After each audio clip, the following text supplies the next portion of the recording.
Hello বন্ধুরা, আজ আমি আপনাকে দেখাবো আপনি কিভাবে আপনার হাতে থাকা স্মার্টফোন দিয়ে খুব সহজেই ইনকাম করতে পারবেন। এর জন্য আপনারা গুগল বা ক্রোম ব্রাউজারে যাবেন, ওখান থেকে মেলবেট অ্যাপসটা ডাউনলোড দিবেন। তারপর উপরে দেখতে পারবেন লগ ইন এবং রেজিস্ট্রেশন নামে দুইটি অপশন আছে। আপনারা রেজিস্ট্রেশনে ক্লিক করবেন। ইন ওয়ান ক্লিকের মাধ্যমে সহজে রেজিস্ট্রেশন করতে পারবেন। ইন অন অপশনে ক্লিক করে এখানে কান্ট্রি বাংলাদেশ রাখবেন। বাংলাদেশি টাকা বিদিতেই থাকবে, নিচে স্পোর্টস এরকমই থাকবে। আপনাদেরকে এখানে প্রোমো কোড দিতে হবে যেন অ্যাকাউন্ট ফুল ভেরিফাইড হয়। আপনারা সবাই প্রোমো কোডের ঘরে লিখবেন BPL44। এই প্রোমো কোডটি দিলে আপনারা বিভিন্ন পেমেন্ট মেথডের মাধ্যমে 24 ঘন্টায় টাকা ডিপোজিট এবং উইথড্র করতে পারবেন। প্রতি সপ্তাহে বোনাস সহ অ্যাকাউন্ট খোলার সঙ্গে সঙ্গেই 100% বোনাস পাবেন। কোনোভাবে ভুল করলে আপনাদের অ্যাকাউন্টটি কিন্তু সঠিকভাবে খোলা হবে না। প্রোমো কোডটি দেওয়ার পর নিচে এই খালি ঘরটি টিক চিহ্ন দিয়ে সবুজ আইকনে ক্লিক করবেন। আপনাদের সঙ্গে যদি এরকম প্রোমো কোড ভেরিফিকেশন চাই তাহলে তা সফলভাবে করে নিবেন। আপনারা এখানে কিছুক্ষণ অপেক্ষা করলেই দেখতে পারবেন আইডি আর পাসওয়ার্ড দিয়ে দিয়েছে। এই আইডি আর পাসওয়ার্ডের অবশ্যই স্ক্রিনশট দিয়ে রাখবেন অথবা কোথাও লিখে রাখবেন। এগুলো খুব যত্ন সহকারে সংরক্ষণ করে রাখবেন। এরপরে নেক্সট বাটনে ক্লিক করে লগ ইন অপশনে ক্লিক করবেন।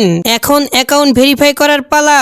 নিচে মেনু বারে ক্লিক করে উপরে প্রোফাইল আইকনে ক্লিক করবেন আর তখনই এরকম একটি ইন্টারফেস দেখতে পারবেন। এখান থেকে জাতীয় পরিচয়পত্র এবং মোবাইল নাম্বার ভেরিফিকেশন করতে হবে। এই যে দেখতে পাচ্ছেন মোবাইল নাম্বার লিংক, এই লিংকে ক্লিক করবেন। তারপর আপনাদের ফোন নাম্বারটি এখানে বসিয়ে দিবেন। অবশ্যই জিরো ছাড়া বসাবেন, কেননা এখানে জিরো দেওয়া আছে। আপনি যদি এর আগে এই ফোন নাম্বার দিয়ে কখনো অ্যাকাউন্ট খুলে থাকেন তাহলে কিন্তু অ্যাকাউন্ট ওপেন করতে পারবেন না, কারণ নতুন একটি ফোন নাম্বার লাগবে। এখন নেক্সট অপশনে ক্লিক করবেন আর একটু পরে আপনাদের মাঝে একটি ওটিপি যাবে। মেসেজ অপশন চেক করে সঠিকভাবে ওটিপিটি বসিয়ে দিবেন। কোডটি বসিয়ে নেক্সট অপশনে ক্লিক করবেন। আপনাদের ফোন নাম্বারটি অ্যাক্টিভ হয়ে গেছে। এখন ফিল ইন অপশনে ক্লিক করবেন। এখানে আপনাদের জাতীয় পরিচয়পত্রের সঙ্গে মিল রেখে সবগুলো তথ্য সঠিকভাবে দিবেন।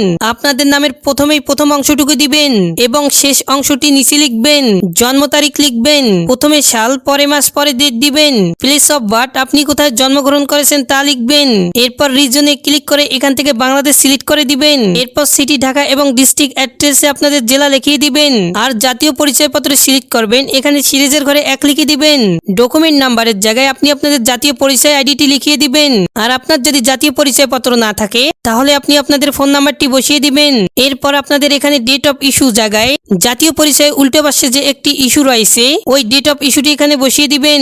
নিচে ইস্যু বাইয়ের জায়গায় এখানে আপনারা বাংলাদেশ গভর্নমেন্ট লিখে দিবেন। এরপর সবকিছু ঠিকঠাক থাকলেই নিচের অপশনে টিক মার্কে ক্লিক করবেন। এই যে দেখতে পাচ্ছেন আপনাদের অ্যাকাউন্টটি সঠিকভাবে ভেরিফিকেশন হয়েছে। আপনারা এখানে কিভাবে টাকা ডিপোজিট করবেন খুব সহজে দেখিয়ে দিচ্ছি। ডিপোজিট করার জন্য উপরে ডিপোজিট অপশনে ক্লিক করবেন। একটু পর আপনাদের সঙ্গে এরকম একটি ইন্টারফেস চলে আসবে। এখানে বিভিন্ন মেথডের মাধ্যমে আপনারা ডিপোজিট করতে পারবেন। তো এখানে আপনারা এই মেথড অপশনে ক্লিক করবেন। ক্লিক করার পর আমরা প্রথমেই দেখতে পাচ্ছি মিনিমাম 300 টাকা ডিপোজিট করতে পারবেন। এখানে উপরে দেখতে পাচ্ছেন তারা একটি পেমেন্ট এজেন্ট নাম্বার দিয়ে রাখছে। এই এজেন্ট নাম্বারই আপনাকে ক্যাশ আউট করতে হবে। তো প্রথমে আমি নাম্বারটি কপি করে চলে যাব বিকাশ অ্যাকাউন্টে। আপনারা দেখতে পাচ্ছেন আমাদের ক্যাশ আউট সফল হয়েছে। এখানে ক্যাশ আউট করার পর একটি ট্রানজাকশন আইডি দিয়ে দিয়েছে। ওখান থেকে এই ট্রানজাকশন আইডিটি কপি করে নেবেন। আগের অপশনে গিয়ে ট্রানজাকশন আইডিটি বসিয়ে দিবেন আর যে নাম্বার থেকে ক্যাশ আউট করছেন ওই নাম্বারটি বসিয়ে দিবেন। এগুলো সঠিকভাবে বসিয়ে দেওয়া হয়ে গেলে নিচে দেখতেছেন নেক্সট নামে অপশন, নেক্সটে ক্লিক করবেন। দেখুন আপনাদের ক্যাশ আউট সফলভাবে সাকসেসফুল হয়েছে।